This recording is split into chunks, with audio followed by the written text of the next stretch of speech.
Hey everybody, David Essel here. I want to talk about a formation of a relationship that's more common than we think. And it actually is rooted in the world of codependency. It's called the avoidant pursuant relationship or the pursuant avoidant relationship.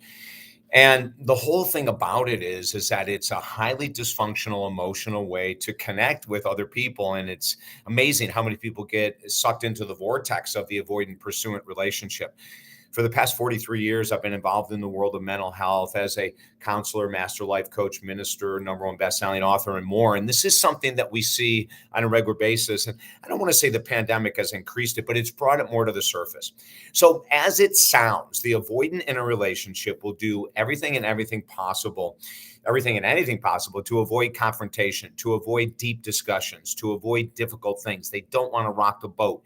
They don't want people upset with them. And so this is codependency, right? Codependency one-on-one. So the avoidant is usually coming from low self-confidence, low self-esteem.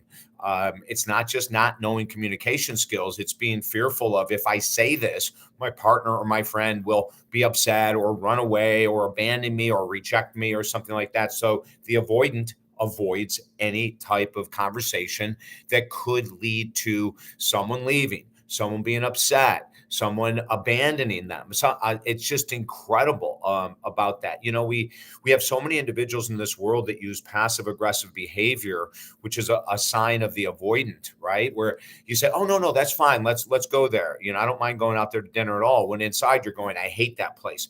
I hate it. Every time we go there, it's a terrible meal. Or every time we go there, we get into a fight."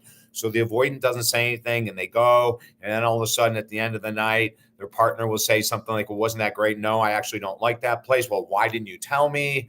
And then here we go down the rabbit hole, right? Now, the pursuant is the opposite part of this relationship, and it's another form of codependency. The pursuant is always pushing.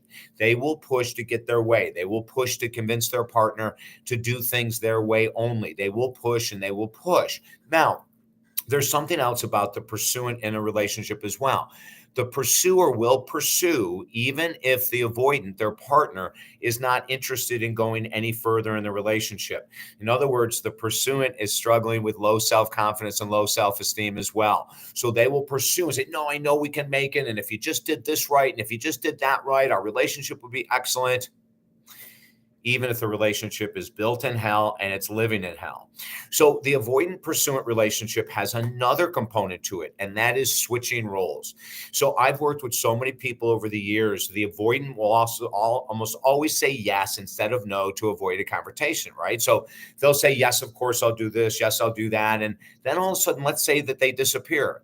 The avoidant disappears, meaning that they isolate, they pull away, they start going out with friends more, they start working more, maybe they start drinking more, whatever it might be. So they're not around as much, which does what to the pursuant? It creates deep self insecurity. So then the pursuant starts looking all over. Where are you? Where'd you go? Who are you with? Do you get my drift?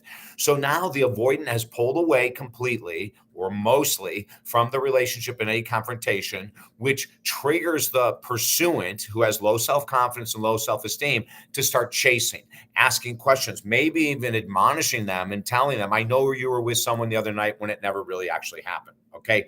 Now, this type of a relationship is full-blown codependency, and it can only happen if both people are codependent.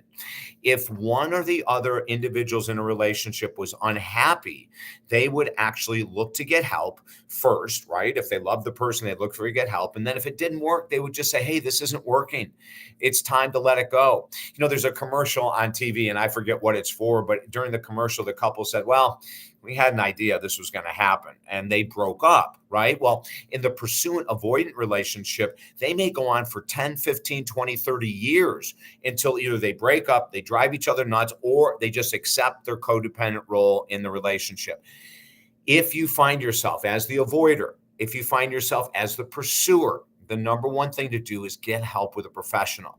And then the second thing is that if you cannot change your own behavior to get out of the relationship, to stay single for a while, and to try to figure out, why was I the avoidant? Where did that come from? Usually childhood. Why was I the pursuant? Where did that come from? Again, We could just be modeling mom or dad.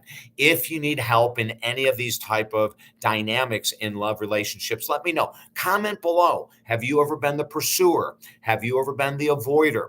Are you currently an avoidant?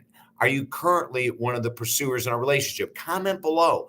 Share with us, how has this affected you? You know, being the avoidant destroys self-confidence and self-esteem, just like being the pursuer does. We want a relationship based on equality and peace. Both people openly speaking their mind, of course. And if something isn't working, it's okay to let the relationship go. Too many times I see avoidance and pursuance staying because they're afraid to be alone. Another sign of codependency. But comment below. Let me know. Have you seen this? Do you know people who are in it? What was it like for you? What was the relationship like for them? Where are you currently? Have you healed? Let me know below, okay? Share this video with friends, and don't forget to join our little YouTube channel here. Just subscribe to it. It's super easy, so you get our videos that we put out on a regular basis. And don't forget, below you'll see we have a free program, Helping Americans Heal, which is a free online healing program. More information below.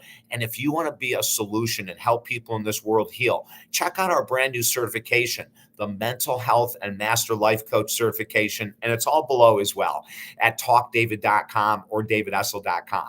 Have a beautiful day.